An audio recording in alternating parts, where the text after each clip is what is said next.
क्या आप भी चाहते हैं कि आपका जीवन दुखों से मुक्त हो और आप सच्ची शांति प्राप्त करें? जानिए कैसे भगवान गौतम बुद्ध ने 2500 साल पहले बताया था वो मार्ग जो जीवन को खुशहाल बना सकता है। एक समय गौतम बुद्ध श्रावस्ती के सेठ अनाथपिंडी के जेतवनाराम मठ में निवास करते थे। उस समय एक देव अर्थात तेजस्वी व्यक्ति रात्रि के अंतिम पहर में पूरे जेतवन को प्रकाशित करते हुए भगवान गौतम बुद्ध के पास पहुंचा और उन्हें प्रणाम करने के पश्चात एक कोने में बैठ गया। उन्होंने भगवान गौतम बुद्ध से कहा कि मैंने भगवान से बहुत प्रार्थना की। बहुत से देवताओं और मनुष्यों ने सुखी जीवन व कल्याण का स्मरण करते हुए मंगल कर्मों के बारे में विचार किया, लेकिन हमें कोई मार्ग नहीं मिल सका है। कृपया करके हमें वो मंगल कर्म बताने की कृपा करें जो जीवन को खुशहाल बना सकता है। इस पर भगवान गौतम बुद्ध ने कहा, हे देव, ध्यान से सुनो। मनुष्यों को हमेशा क्षमाशील होना चाहिए। मनुष्यों को उचित समय पर धार्मिक चर्चा करते रहना चाहिए। मनुष्य का जीवन तप से पूर्ण होना चाहिए। चारों आर्य सत्य का पालन करना चाहिए और मन को निर्वाण की ओर रखना चाहिए। मनुष्य का मन सुख दुख, लाभ हानि, जय पराजय जैसी बातों से विचलित नहीं होना चाहिए। शोक नहीं करना चाहिए। पवित्र और बिना भय के रहना चाहिए। भगवान गौतम बुद्ध ने इस प्रकार 48 मंगल कर्म बताए हैं, जिनका पालन करने पर मनुष्यों और देवताओं का कल्याण एवं मंगल हो सकता है। आज से लगभग 2500 वर्ष पूर्व भगवान गौतम बुद्ध ने बुद्धत्व प्राप्त किया था। उस महाज्ञान में उन्होंने पाया कि मनुष्य का जीवन दुखों व तकलीफों से भरा हुआ है।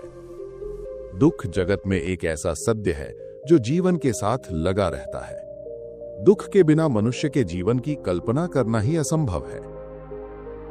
तीनों कालों में अस्तित्व में रहने वाले दुख को गौतम बुद्ध ने आर्य सत्य कहा है। इसकी व्याख्या करते हुए उन्होंने कहा कि जन्म भी दुख है, बुढ़ापा भी दुख है, मृत्यु भी दुख है, शोक, रुदन, रोना पीटना, मन की खिन्नता व हैरानी दुख है, अप्रिय से मिलन, प्रिय से वियोग दुख है।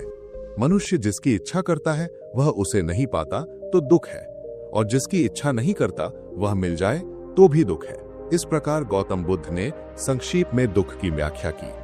उन्होंने दूसरे आर्य सत्य में दुख के कारण बताए, तीसरे में दुख के विनाश की बात कही और चौथे आर्य सत्य में वह मार्ग बताया जिस पर चलकर मनुष्य दुखों का अंत करके निर्वाण प्राप्त कर सकता है।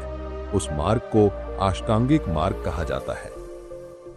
अष्टांगिक मार्ग 8 भागों में बटा हुआ है, जो मनुष्य को सही दिशा दिखाता है, जिससे वह दुखों से मुक्त होकर सुखी जीवन प्राप्त कर सके।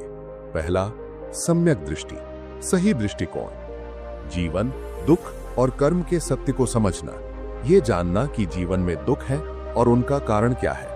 दूसरा, सम्यक संकल्प, सही संकल्प। मन में अहिंसा, करुणा और मोह माया से दूर विचार रखना, बुरी इच्छाओं को त्याग कर अच्छे इरादे रखना। तीसरा, सम्यक वाक, सही वाणी, सत्य बोलना, झूठ, गाली गलौज, फरेब या किसी के अपमान से बचना। चौथा, सम्यक कर्मांत, सही आचरण, अहिंसा का पालन करना, चोरी न करना और अनैतिक कर्मों से दूर रहना। पांचवा, सम्यक आजीविका, सही आजीविका, ऐसा व्यवसाय करना जिससे किसी को नुकसान न हो, जैसे हिंसक, छलपूर्ण या अनुचित काम से बचना। छठा, सम्यक व्यायाम, सही प्रयास, बुरी आदतों और विचारों को छोड़ने का प्रयास करना तथा अच्छे कर्मों को अपनाना। सातवां, सम्यक स्मृति, सही मानसिक जागरूकता, अपने मन और शरीर के साथ सतर्क रहना, हर समय सचेत और जागरूक रहना। आठवां, सम्यक समाधि, सही ध्यान, गहन ध्यान की स्थिति प्राप्त करना, जिससे मन स्थिर और शांति में रहता है। यदि कोई व्यक्ति इस अष्टांगिक मार्ग का पालन करता है तो वह धीरे धीरे अपने जीवन के दुखों को समाप्त कर सकता है और अंतिम लक्ष्य निर्वाण को प्राप्त कर सकता है, जो पूर्ण शांति और आनंद का स्थान है। अगर आप भी अपने जीवन को दुख मुक्त, सुखी और सफल बनाना चाहते हैं तो आज से ही भगवान बुद्ध के बताए इस अष्टांगिक मार्ग पर चलना शुरू करें। अपने विचारों, शब्दों और कर्मों को सुधारें और जीवन में सच्ची शांति और आनंद का अनुभव करें।